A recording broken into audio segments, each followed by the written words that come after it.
बात है कि एक समृद्ध व्यापारी, जो सदैव अपने गुरु से परामर्श करके कुछ न कुछ सुकर्म किया करता था, गुरु से बोला, गुरुदेव, धनार्जन हेतु मैं अपना गांव पीछे जरूर छोड़ आया हूँ, पर हर समय मुझे लगता रहता है कि वहाँ पर एक ऐसा देवालय बनाया जाए जिसमें देव पूजन के साथ साथ भोजन की भी व्यवस्था हो।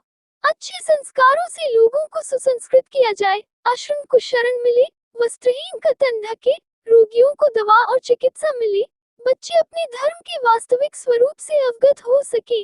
सुनते ही गुरु प्रसन्नता पूर्वक बोले, केवल गांव में ही क्यों, तुम ऐसा ही एक मंदिर अपने इस नगर में भी बनवाओ। व्यापारी को सुझाव पसंद आया और उसने ने 2 मंदिर, एक अपने गांव और दूसरा अपने नगर में, जहां वह अपने परिवार के साथ रहता था, बनवा दिए। दोनों देवालय शीघ्र ही लोगों की श्रद्धा के केंद्र बन गए, लेकिन कुछ दिन ही बीते थे कि व्यापारी ने देखा कि नगर के लोग गांव के मंदिर में आने लगे हैं, जबकि वहां पहुंचने का रास्ता काफी कठिन है। उसकी समझ में नहीं आ रहा था कि ऐसा क्यों हो रहा है। कुछ भारी मन से वो गुरुजी के पास गया और सारा वृतांत कह सुनाया।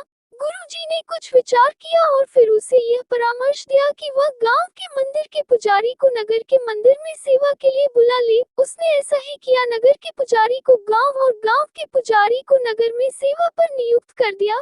कुछ ही दिन बीते थे कि वह यह देखकर स्तब्ध रह गया कि अब गांव के लोग नगर के मंदिर की ओर रुख करने लगे हैं।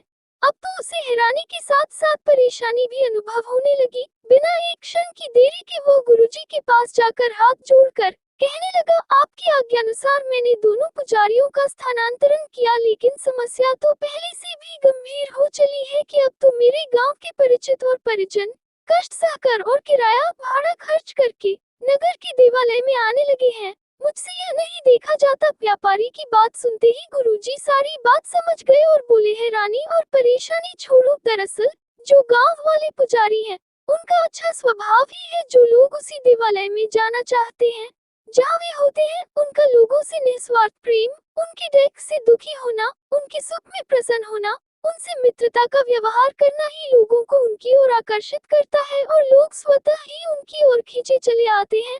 अब सारी बात व्यापारी की समझ में आ चुकी थी। मित्रों, हमें भी यह बात अच्छे से समझनी चाहिए कि हमारा व्यक्तित्व हमारे बाहरी रंग रूप से नहीं, हमारे व्यवहार से निर्धारित होता है।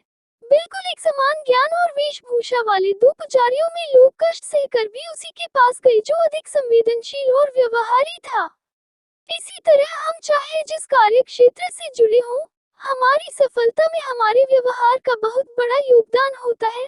हम सभी को इस परम सत्य का बोध होना चाहिए कि इस धरती पर मात्र अपने लिए ही नहीं आए हैं।